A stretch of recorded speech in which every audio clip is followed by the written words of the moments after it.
We'll try that again. Well, hello, welcome. Hey, everybody. Hey, this is my good buddy Greg, and we're just going to do a little chat, a throwback, if you will. Yeah. For those of you, personally, I'm scared about where this is going to go. No idea. I just want to remind you, Zach, that I have equally as much dirt on you as you do on me. So if you hit me, I will hit you back, sir. Well, I can't hit you because social distancing, and you live in Texas. But I mean, you know, it's cool. It's cool. But Greg, what do you do for a living? Well, I'm fortunate enough to be the youth pastor for 6th through 12th grade at Hazel's Baptist Church here in Buda, Texas. It is not Buda, all of you Illinois people. I'm just kidding. I'm from Illinois. I know that it's not pronounced with an S. Grew up in the Quad Cities, so most of y'all on Zach's side very familiar with what I'm talking about there. Miss Whitey's ice cream every day of my life. Yeah, so grew up in Quad Cities. Actually, this week is my anniversary of moving to Texas 4 years ago to work with the student minister here. So Zach, for my students who may not have met you at camp, go ahead and tell us who you are.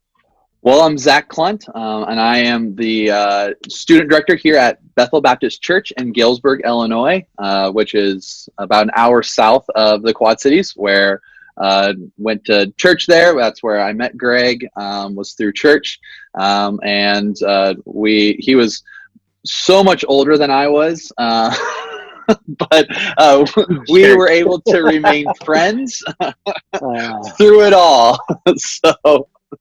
So Greg, you're like 3 years older than me. I always forget. 4 years older. Yeah, it's almost 5 because my birthday is next week and I will be 35. And you just hit 30. So I just turned 30. You're in the old man club now as well. Yeah. I like being there. Being there. Yeah, it's a good place. It's a good place. So Zach and I met. As Zach said, at our church in Moline, Illinois. Man, shout out to Bethany Baptist Church. Yes, sir. I think it's been. I mean, I was a senior in high school when we met, so that has to be close to 17 years ago now. Wow, believe it or not. Oh man. So Zach and I have been through a lot. Really cool, actually. I met Zach as a high school student when our youth pastor asked me to help out in the middle school ministry. Zach was in 8th grade, and he was the first student that I really connected with, kind of as like a leader-student relationship. And that over the years just kind of blossomed into a really solid friendship that has lasted this long. So. We thought it'd be fun for all of you to just kind of hear us share some stories and stuff. I know that from experience as a teenager, like you don't ever really know who your youth pastor is outside of the youth group world that you live in. And we thought we'd give you a glimpse into the past and some stories that we have to share. Zach, I will let you start, sir. What do you want to talk about? Oh man. Well, yeah, like I remember in 8th grade, that's when when I had an afro and glasses and braces, and that is when track Zach was born. That's when track Zach was born. As we'll throw a picture up of track Zach. This is for everyone. My students, Greg, just so you know, my students made T-shirts at our last snow blast, and like I was up front, and then all of a sudden they all started standing up and like unzipping their shirts and like had this photo of myself in my 8th grade track uniform saying "Track Zach," and then on the back it said hashtag "Running for Jesus." So you've already won with having the coolest students in this conversation, because that is incredible. It was pretty good. It was pretty good. They're now, was that great. A student's idea, or was your wife behind the mastermind behind that? I think there was definitely some leader involvement, because we had a leader that made the shirts for everyone. But I mean, like 30 people were involved in this, and I had no clue at all. They all kept it under wraps and stuff, and that's incredible. It was pretty funny. You know, it was pretty funny. So, you know, early on in ministry, Greg, there's always those moments where you're just like, oh my gosh, what was I thinking? Did you ever have any of those moments while you were at Bethany? Yo, for sure, dude. So the first one would be, so as you know, I mean, I wasn't even a Christian until the beginning of my senior year in high school. So when Donnie, our youth pastor, just a few short months later asked me to start serving in student ministry, and then that summer asked me to intern, I was like this like kind of wannabe punk rocker kid who thought it was funny to like make people angry and like disobey the rules, slowly morphing into like what a Christian is supposed to look like, I guess. And so the fact that Donnie and several of our like kind of key leaders and students went to India for 2 weeks that summer and left me in charge of everything was insanely idiotic. There was lots of like, and you know this, but there was like lots of beating students till they were like red and bruised with fun noodles, like things that I think you could get arrested for nowadays. Probably but should have been arrested for. We did a bowling outing that while Donnie and the team was in India, and I took a bunch of youth students as an adult. Well, an adult, I was 18, in the church van, which I'm pretty sure it was legal for me to drive it back then. I don't think the rules had been in place to be 21 and over. I hope. I don't know if I was breaking the law. But man, Byron found out that I was the only quote unquote adult doing a youth outing out to bowling, and he showed up at the bowling alley, and oh my gosh, he was so mad. Byron was our lead pastor at the time. For those of you that know. Man, he was so mad, and he drove the students back and just told me to go home. It was not fun, and the conversations with Donnie afterwards were not pleasant ones. So yes, that was definitely the biggest, like, what was I thinking? And it was just because you didn't have any other adults with you. It was, I mean, there's nobody else there. Like the you know, it was summer, so like everything was kind of on, like, you know, summers are always more laid back and people aren't as involved. Right. You know, the leadership for the student ministry was either just kind of taking a break or in India. And so I was like, hey, you know what sounds like a good idea? Let's go bowling. Were you part of that or no? Not that. Man, I don't think so. I knew that was evil, and I stayed away. Yeah. Right. I had discernment at that time. Maybe I'm the one that called Byron and said, hey, you know, they're bowling. Oh, I'm sure as an 8th grade student, you were like, no. I was probably picking out my hair. Yeah. Probably. Yeah, something like that. That's awesome. What about you? You asked the question. I'm sure you had something in mind. What would you say? No, I definitely remember you beating up kids. Often, thankfully, I was, you know, about your size, so we didn't really wrestle a whole lot. To me, that's what's funny too about like working in student ministry is you were playing sports and like lifting weights all through high school and stuff, and I'm not like a macho guy. Like I'm just kind of a dude. Like I'm not like a big weenie, but I'm not a huge macho dude either. Like, you know, I'm just kind of even. And like as you're lifting weights and getting stronger through high school stuff, like you, I think, still just kind of remembered being a puny little junior high kid and me kind of beating on you. So for a while, you were still afraid of me when I knew you could totally destroy me.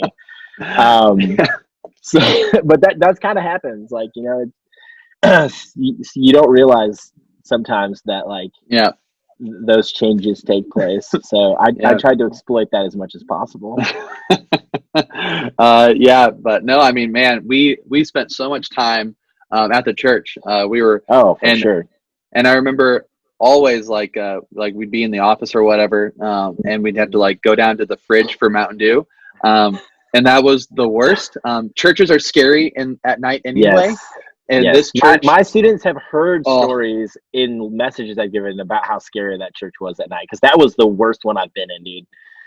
we got it. We have it here. This one is Oh, terrifying here at really? Bethel. Oh my gosh, it's so scary. It is so It is scary. kind of a maze. I will give you that. So I Yeah. could see how it'd be Mm-hmm. kind of scary. But at Bethany, it was the stairs. It was the hallway from the kitchen Mm. back to the offices, where there was just this corridor of classrooms. Yes. It was all dark except for the exit sign at the end. And, So you the just, whole thing was glowing red, which is not yep, ever a good feeling in the dark. Like, light just, is always good, but red is not what you yeah, want. yeah. You literally grab the Mountain Dew and you just pray that you don't die on the way back up. So many times, like we do like rock, paper, scissors to see who had to go downstairs to get the Yes. Mountain Dew. Consumed so much Mountain Dew. Played wall ball often, all the time. Wall ball. Dude, speaking of things we probably could get arrested for nowadays, like the welts we would leave on Oh, minors jeez. playing wall ball at Bethany Baptist Church were probably child abuse. I'm not gonna lie. Well, I mean, you could get arrested. We would back up. Oh, I mean, we being the leaders, because I mean, John played, and there's Oh, yeah, other definitely. adults involved. I mean, That's right, I was probably the instigating adult, but there are other adults involved. But we would open up Yeah. those big glass sliding doors so we could go out in the yard, Just and run. we would run, and we would curl hop. We would curl hop to throw like an outfielder trying to throw someone out at home plate 200 feet away, but we're like 20 feet away from someone. Oh man! And when you would hit square in the back, dude, I have nightmares about the way that ball sounded. It just when dropped it would hit him. you square in the back, it would just be like, and you would just be like, oh, and you would just be on the floor. That flinch, that and just drops you. For some reason, we would get back up and start playing again. Just keep playing. Just keep playing.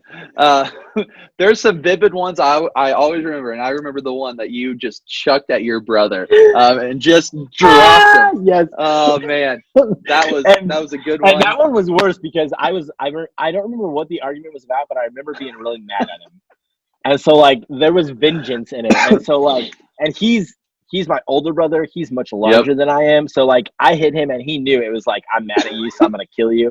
And like instantly I was back a little kid again. Like everything in me was like, run, just run away. Run as far as you can.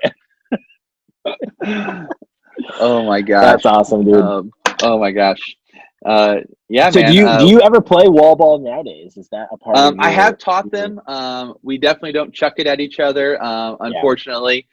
We play like with outs, like you get like 3 outs, then you're out of the game. And have like a king of the hill kind of thing. We're old now, so we don't have fun anymore. I don't know why we think of that as the fun way to play wall ball, but there's just there's that balance of pain and like trying to compete, and like you don't want to get up on the wall, and it's just a game that's just endless. When it glances off your hand and flies up, and then you just dive and catch it, just how good that feels that it didn't fall to the ground. It's exhilarating.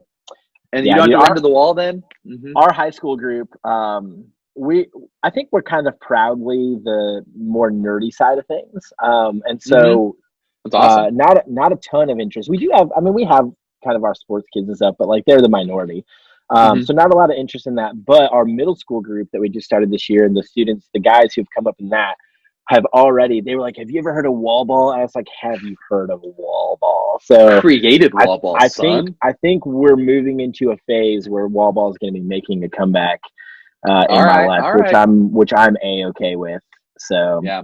Because we play with a tennis ball. We haven't really played with racket balls and stuff. Because can you imagine getting blasted by a tennis ball? That sucks, dude. A tennis ball, but you don't line up anymore. We don't line up. We don't line up to chuck. We just. Can you imagine? You need to get racquetballs though, dude, because racquetballs are what give you those crazy bounces and stuff. It's true. It's true. Because tennis balls are heavy and they kind of just they lie flat more. And you don't get the crazy deflections and stuff. The most heartbreaking thing in the world is when you go to get it and it glances off and it pops up and you turn around to try and catch it, but someone else is there and they've already someone else grabs it, and they're just like run. That's when you play. You're just like run. You're like I'll give you 2 seconds.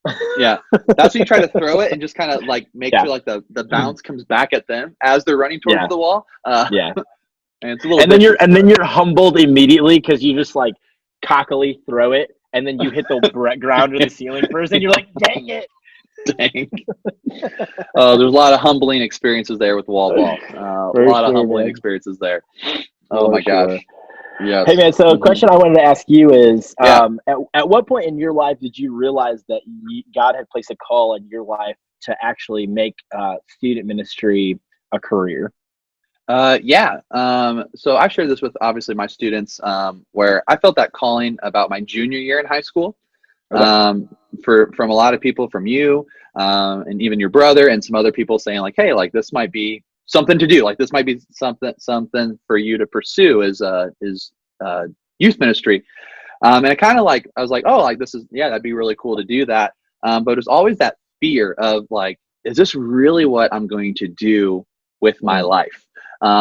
So I definitely pushed that off. Like, I think I took on my junior year, I didn't play any sports except for baseball at the end of the season, or end of the school year. I played baseball, and I kind of just focused on my relationship with the Lord and grew a lot during that year. It was awesome. And then I didn't really come back to that calling until I was about halfway through my freshman year of college. That's when I felt that calling, like, okay, like I kept running from it, and God kept just saying, nope, come on back. And even to where I finished my degree online several years later. But yeah, man, it was that first kind of, those first conversations with you in particular, of just going like, look, like I think there's potential here. This is definitely something that you could do, and you could do well, which meant a lot, for sure. So as you're a junior in high school wondering what to do with your life, it's good to have people in your life who are telling you, hey, I think this would be good for you. And especially people who know you well. We've had developed a really good relationship up to that point. And it meant a lot. So yeah, dude, that's awesome. I think it shows both in your and my story, like the importance of how God uses other people in our lives, right? Like, I think both of us could probably attest to the fact that other people saw that gifting in us before we saw it in ourselves, or at least bought into it, within ourselves. And sure. Donnie Peters, our youth pastor, asking me to intern that first year, and I was planning on going to technical school to do graphic design, which Mallory wishes I would have done, sometimes when she sees how much people make doing that. But you don't get into ministry to get rich, that is for sure. I'm into that. But the transition that God took me through from other people, even talking about those mistakes that we kind of laugh about, people who just have the grace to go, look, you screwed up, and I'm disappointed, but we've all screwed up, and so keep going, keep doing it. I'm still going to trust you and push you further into this. And so for me, I entered an internship not even realizing that that's what I wanted to do for the rest of my life, and God used those seasons to show that to me as well. Yeah, man. So, what else you got, Zach? Oh gosh, man. Well, I mean, we have to talk about it. We have to talk about. Here it comes. How I want you guys to know something. Okay, I want you to know something. Well, we had a very good friendship. Greg also had another friendship that was also important in his life. Yes. And I was with Mallory. Some would argue more important, but that's still debated heavily. So heavily debatable. And so we, as bros, like we wanted to go play sports and wall ball and all this other stuff. And then we found ourselves hanging out at Mallory's house. So the question was, why? Why? And, when we would go to Mallory's house, there was a couch that, 3 people could sit on. But I was told, no, Zach, you can sit on the floor. I don't remember ever saying these words. No, Zach, you can sit on the floor. Those were the words that you said to me. So here I am. What was I, senior in high school at this point? Junior in high school? I don't know. Something like that. But I remember just going, hey, Greg, why are we always going over to Mallory's? I mean, it's cool and all. Like, I like hanging out with people, but I mean, the floor is not very comfortable. Her dog comes up and lays next to me. I don't like this dog. Like, get this dog away from me. Oh, that dog was awful, man. That was an awful dog. But like, what the heck, man? Like, come on. Like, let's go do something. Yep. But no, let's go hang out. Have Mallards, and you can sit on the floor. I mean, I don't know how interesting this is to anybody else, but Zach is very upset about the fact that apparently he was told he had. Well, I mean, I'm trying to remember that living room, right? Like, I think there was recliners in there too. Like, what? Why would you? Recliners couldn't see the TV. The recliners were too far away from the TV. Okay. All right. Well, if we're gonna talk about that, we're also gonna talk about the fact that most of you know that Zach Clunt is a diehard Seattle Seahawks fan. You know that's right. I love my Seahawks. And he claims, he will tell you Come on, that this has always been true, and that is just not the case. I never said it's always true. I'm not going to label you a true Fairweather fan because you've always been a diehard Cubs fan, and anyone who's been a diehard Cubs fan cannot be labeled completely as a bandwagon fan. It's true. It's a true story. So, because Cubs fans are so diehard, we suffered. You know, you and I, we didn't have to suffer near as long as some of our elderly fellow Cubs fans. For their, my grandma, for instance, who died at 79, never saw them win the World Series. Which, you know, when the Cubs won, you know, I thought of her, and that was tough to know that she missed it. But Zach was a true through and through Minnesota Vikings fan. Stop it. When he was younger in high school. And all of a sudden, Zach goes off to college, and the Seahawks get really good and win a Super Bowl. And next thing I know, it's just beast mode, baby, beast mode. I'm like, did Marshawn Lynch get traded to the Vikings? Did I miss something? But no, all of a sudden, Zach has always been a Seahawks fan. So, Zach, I would like to hear your rebuttal to this. I would. Actually, before you rebut, I distinctly remember within the last few years, your brother agreeing wholeheartedly with me on this. Even your own brother disagrees with your stance on this. Speak to those things, please. Okay. May I have the floor? You may. Okay, first off, there's truth in the fact that I did like a player on the Vikings. His name was Dante Culpepper. I had a Dante Culpepper jersey. I mostly followed players back in the day. Okay. Fair enough. Okay. But I never once saw you wear anything Seahawks ever. No, because they didn't have very good players at the time. Okay. I didn't follow them. Okay, so No, I didn't follow them. You're admitting I followed players. I followed players. No, they weren't I'll good, delete that. so you didn't like them. I'm gonna mute that part.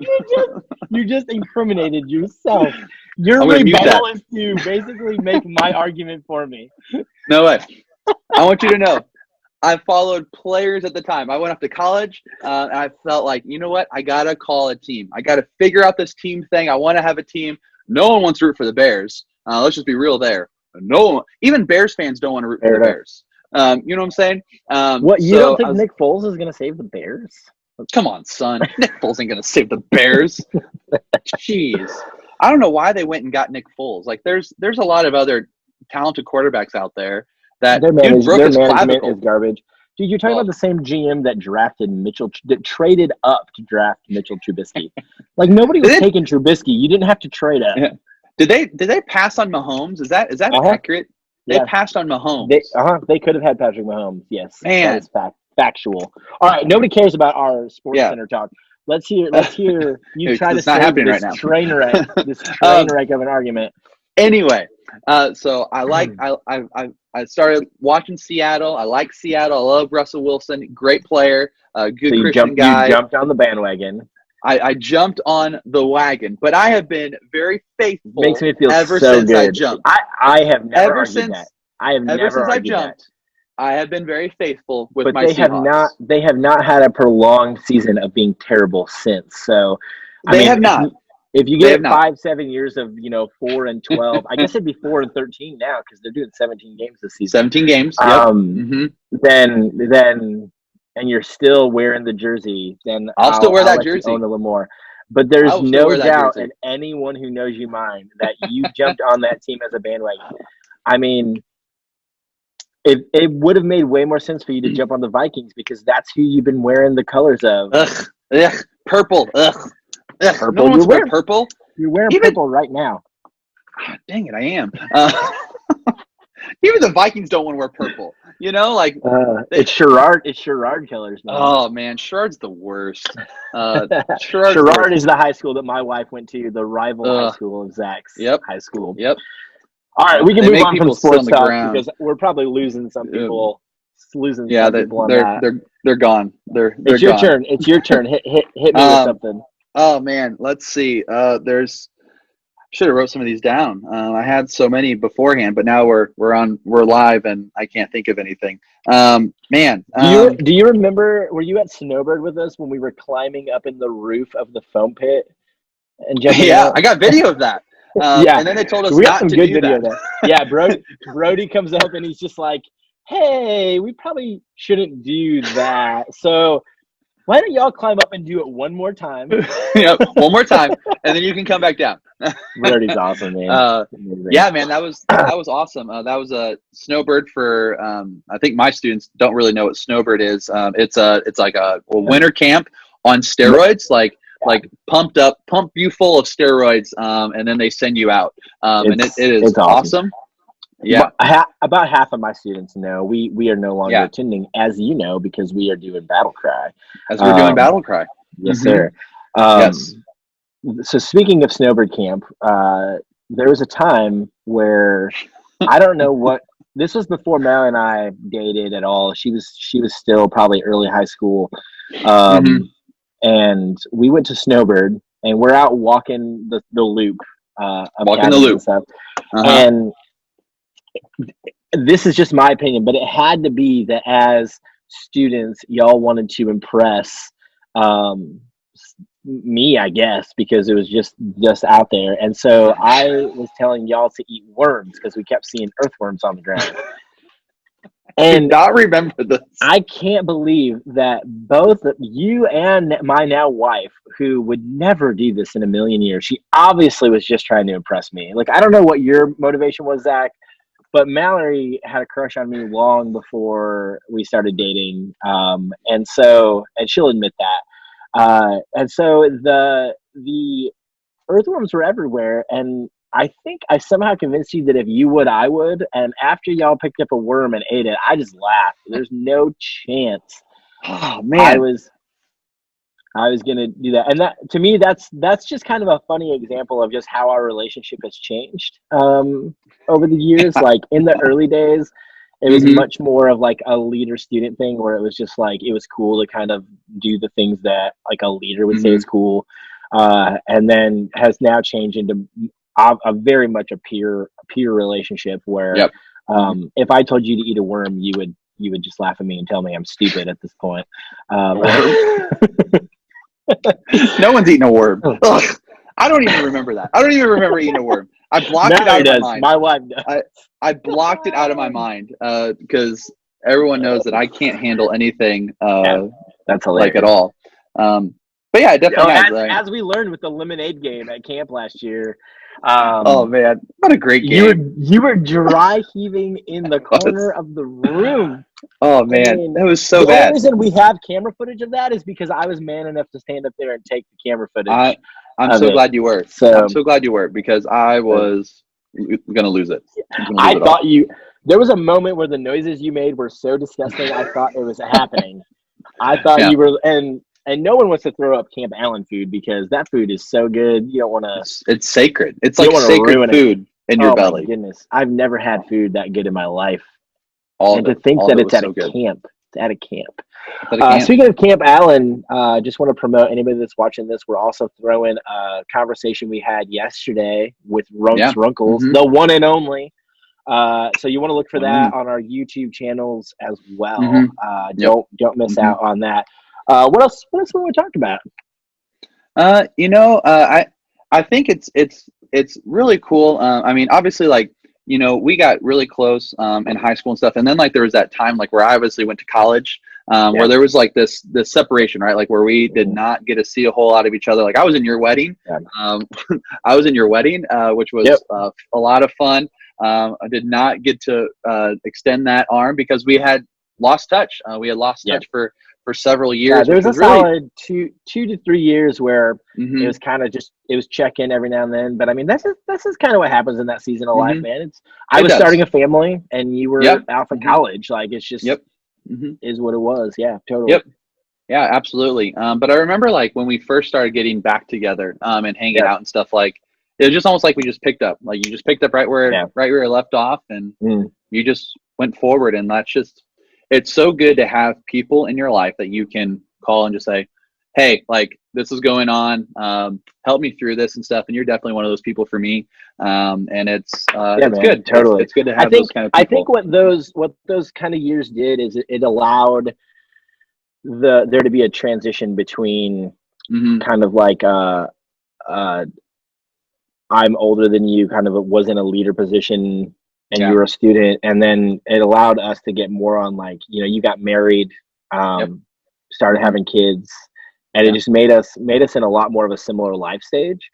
And when we started having lunch at Hy-Vee Bakery on your lunch breaks and stuff again, when you got back to the PC, that's right.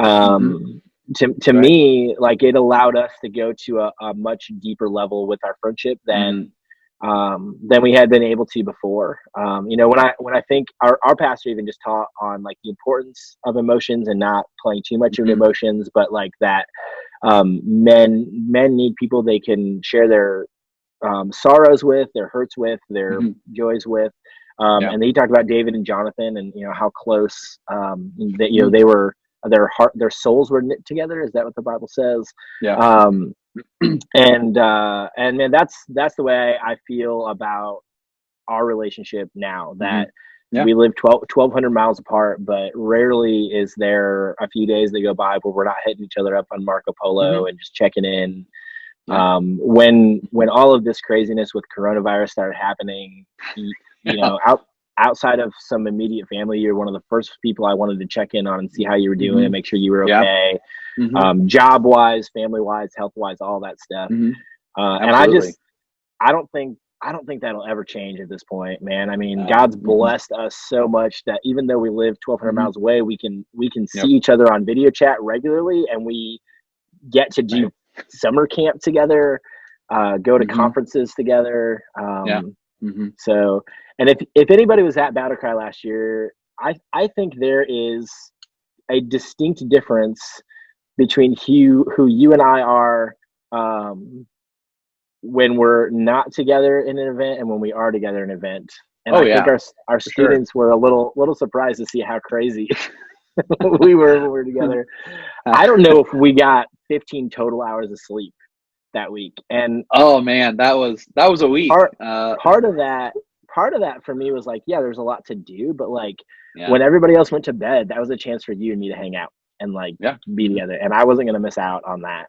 And so just blessed to have you as a friend, man. Buddy. Love it. I hope we can do a ton more stuff together. Even though we're so separated distance wise, I mean, I hope Battle Cry goes on for a long, long time. Heck yeah. So, and anything else you want to throw in before we wrap this thing up? People probably have tuned out by this point anyway. They're leaving for like 40 minutes. But. They're leaving. As soon as you said we were knitted together, they're like, they're just like, okay. I'm gone. All right. I don't know what these Fruit Loops are talking about at this point, but I'm done. But no, I mean, you know, obviously for all the high school students that are out there listening, like you're going to find people in life that are going to be around for a really long time. And you might find them now, like while you're in high school. Obviously, Greg and I did. I did for sure. I found a buddy who, there's a transition period that happens at some point, but you stay connected with those people. You might have lifelong friends that you have already met that you're going to continue on with and stuff, and lean into those, especially when you're going through hard times. It's so valuable. It is so unbelievably valuable. To have people in your life who care for you, who love you, and who love for your family too. Like we get together and we hang out with our families and stuff. Like Our kids sometimes will face chat with each other, which is hilarious and just weird, but whatever. Like it's awesome. There's an ongoing joke about the likelihood of Tucker and Evie getting married. That's true. So, but I mean, honestly, though, the reality is they're about the same age, so we know Evie's going to be way more mature than Tucker is. So that's right. Maybe Rosie's probably the right age difference. Rosie might be the age difference. We'll see how many cows and goats you want for that exchange. That's right. We'll that's work right. that out, but that's right. That's right.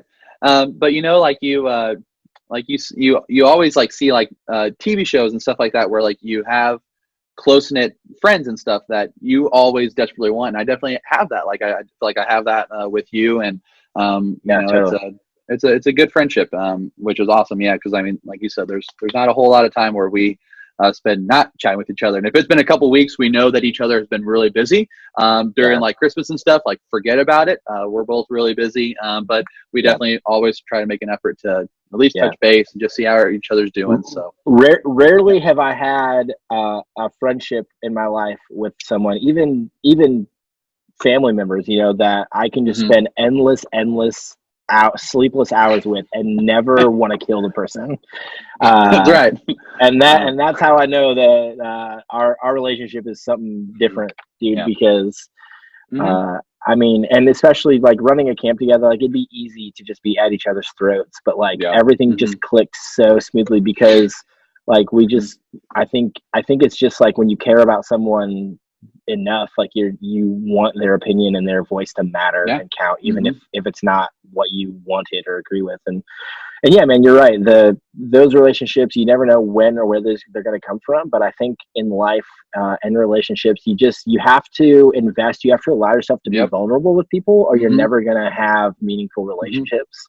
And that's that goes into like when you're looking for a spouse. When you're just trying to go deeper in a friendship with someone, but you're gonna find people who kind of let you down, and that's gonna stink. But hopefully, you're also gonna find people that it's gonna be something you can count on always. So all right, man, we should. What were you gonna say? Oh, I was gonna say like because I easily could have just ignored your messages or whatever. Like when we were trying to set up times to go and eat at Hy-Vee together, and we could have just never come back together. So. Yeah, invest in those relationships. They're meaningful. So we should probably shut up because I don't think people care. I think they're not anymore. Out, so stay gone. So hopefully this is probably not beneficial to anyone, but it was fun to sit down and chat with Greg and just kind of relive some of our life. Man. Well, take care, and we'll see you soon. Bye.